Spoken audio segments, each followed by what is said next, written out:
Today we are going to discuss the lipids. Biomolecules में हम पहले कार्बोहाइड्रेट के बारे में पढ़ चुके हैं, प्रोटीन के बारे में पढ़ चुके हैं, तो आज हम डिस्कस करेंगे लिपिड्स के बारे में। Lipids diverse group of biological molecules है। इसमें हमारे पास फैट्स आ जाते हैं, ऑयल्स आ जाती हैं, वैक्सेस आ जाती हैं, फैट लाइक मॉलिक्यूल्स, स्टेरॉइड्स आ जाते हैं। लिपिड्स जो है वो हेट्रोजीनियस ग्रुप है। पहले हम पढ़ चुके हैं कि कार्बोहाइड्रेट जो है वो होमोजीनियस है। इट मीन्स कि उसके जो मोनोमर्स हैं वो सेम है, ग्लूकोज ग्लूकोज ग्लूकोज। प्रोटीन जो है वो होमोजीनियस है, उसके जो मोनोमर्स हैं वो सेम है, amino acid amino acid amino acid.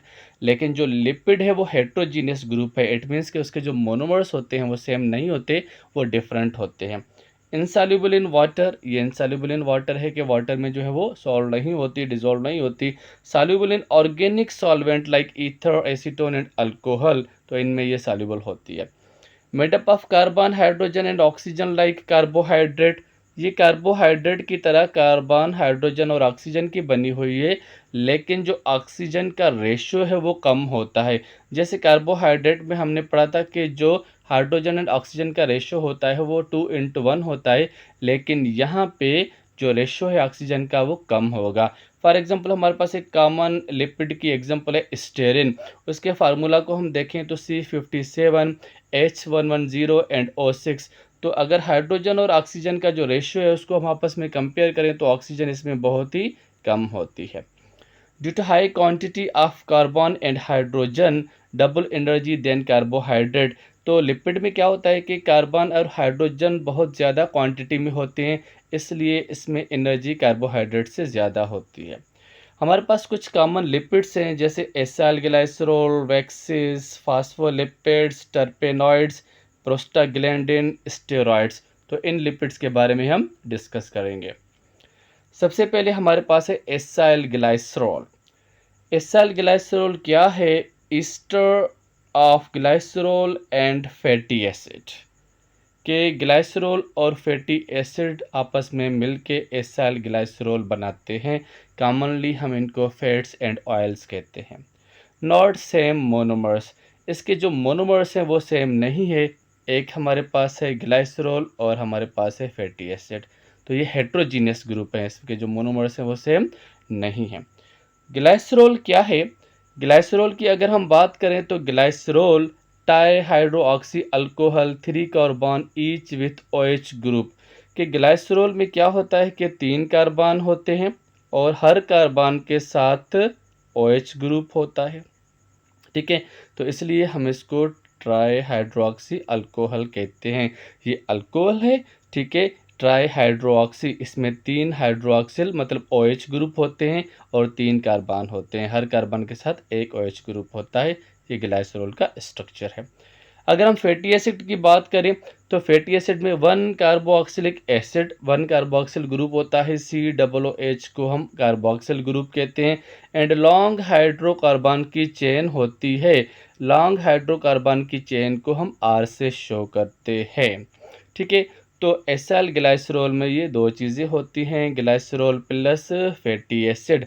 Glycerol जो है वो 3 कार्बन होते हैं, हर एक कार्बन के साथ OH ग्रुप होता है, हाइड्रोक्सिल ग्रुप होता है। एंड जो फैटी एसिड है उसमें एक कार्बोक्सिल ग्रुप है COOH एंड एक लॉन्ग हाइड्रोकार्बन की चेन है जिसको हम R से शो करते हैं।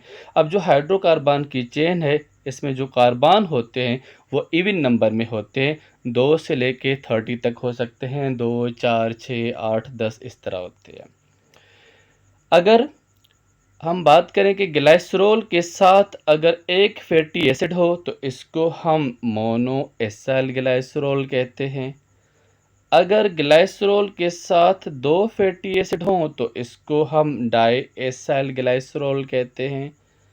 अगर ग्लाइसरोल के साथ 3 फैटी एसिड हों तो इसको हम ट्राई एसाइल ग्लाइसरोल कहते हैं या ट्राई ग्लाइसराइड भी कहते हैं।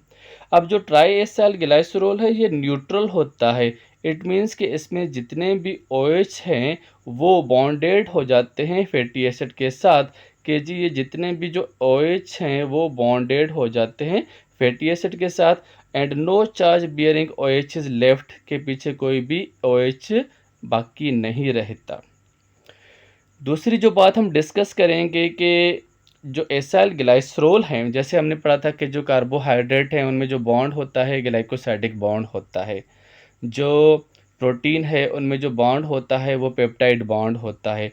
तो अब इसमें जो बॉन्ड होता है उस बॉन्ड को हम क्या कहते हैं? इस बॉन्ड को हम ईस्टर बॉन्ड कहते हैं।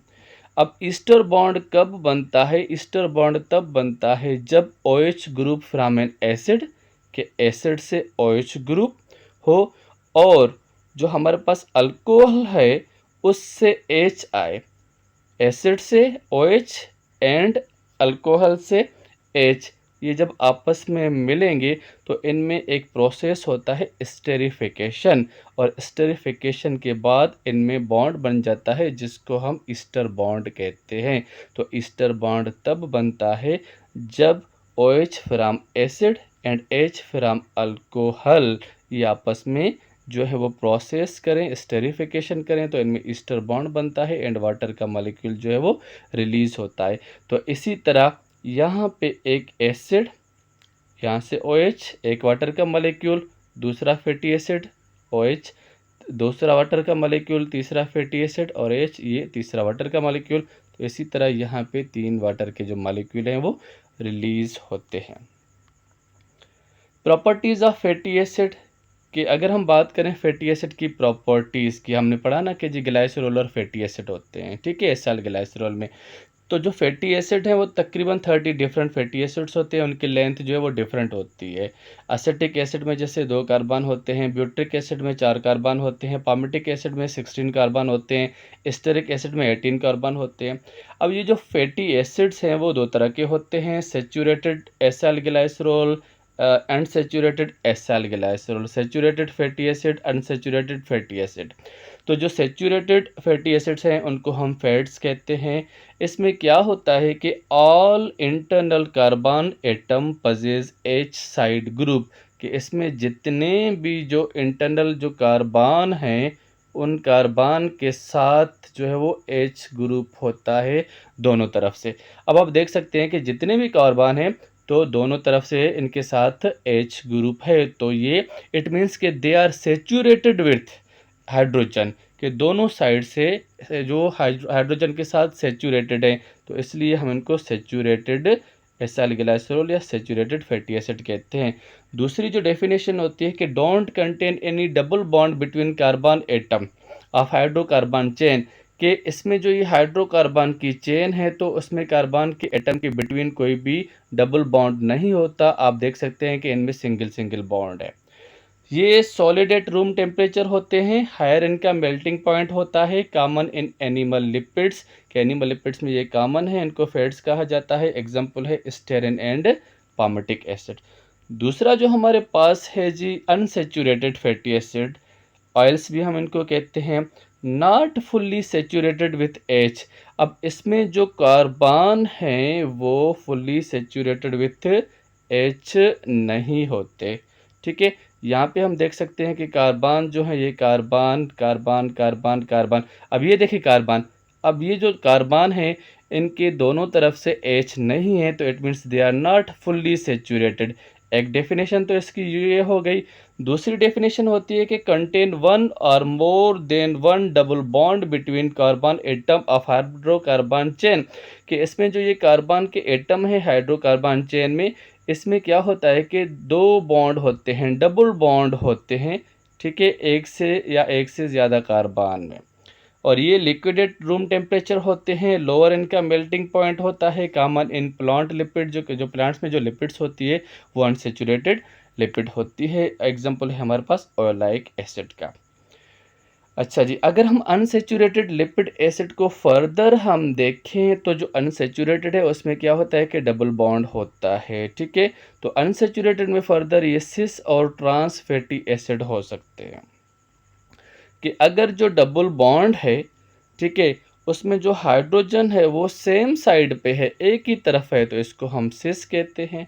और जो अगर हाइड्रोजन है वो अपोजिट साइड पे है, एक उस तरफ है, एक अपवर्ड है, एक डाउनवर्ड है, तो इसको हम ट्रांस कहते हैं। एसाइल ग्लाइसरोल के बाद जो हमारे पास है, एसाइल ग्लाइसरोल को हमने डिस्कस कर लिया, अब हम डिस्कस करेंगे फास्फोलिपिड्स को। फास्फोलिपिड्स क्या हैं? Phospholipid contain glycerol, 2 fatty acid and 1 phosphate group and 1 कोलाइन group. तो फास्फोलिपिड एक लिपिड का टाइप है जिसमें ग्लाइसरॉल होता है, ठीक है जी, 2 फैटी एसिड होते हैं एंड 1 फास्फेट ग्रुप होता है एंड आर साइड चेन एक कोलाइन ग्रुप होता है। अब ये जो आर है कोलाइन ग्रुप है, आर इसमें कोलाइन भी हो सकता है या इथानोल अमाइन भी हो सकता है या सेराइन भी हो सकता है। तो ये जो है वो नाइट्रोजीनियस कंपाउंड है कि ये जो आर है ये नाइट्रोजीनियस कंपाउंड है, ठीक है। तो फास्फोलिपिड में जो मेन चीज़ें हमारे पास हैं वो है glycerol plus fatty acid plus phosphate and plus में R group choline. Fatty acid and is hydrophobic non polar. अब ये जो फैटी एसिड की एंड है ये वाली ये हाइड्रोफोबिक होती है, नॉन पोलर होती है। एंड फास्फेट एंड कोलाइन जो एंड है वो हाइड्रोफाइलिक होती है। फास्फेट और कोलाइन की जो ये एंड है ये हाइड्रोफाइलिक होती है, पोलर होती है, वाटर लविंग होती है। Fatty acids form cell membrane, regulate cell permeability. अब फैटी एसिड जो हम ये जो form cell membrane, regulate cell permeability, जो फास्फोलिपिड्स होते हैं वो कहाँ पे पाए जाते हैं? ये mostly they are present in the cell membrane. कि अगर हम सेल मेम्ब्रेन की बात करें तो सेल मेम्ब्रेन में ये आप देख सकते हैं कि ये फास्फोलिपिड की बायलेयर है, ये फास्फोलिपिड का मॉलिक्यूल है। तो जो फास्फोलिपिड के मॉलिक्यूल हैं ये उनकी बायलेयर अरेंज है, एक लेयर ये है और एक लेयर जो है वो ये है। तो ये सेल मेम्ब्रेन फास्फोलिपिड जो है वो सेल मेम्ब्रेन बनाते हैं और सेल मेम्ब्रेन की जो परमिएबिलिटी है उसको मेंटेन रखते हैं। इसका जो हेड वाला पोर्शन है वो हाइड्रोफाइलिक होता है, वाटर लविंग होता है, और ये जो टेल वाला पोर्शन है वो हाइड्रोफोबिक होता है, वाटर हेटिंग होता है।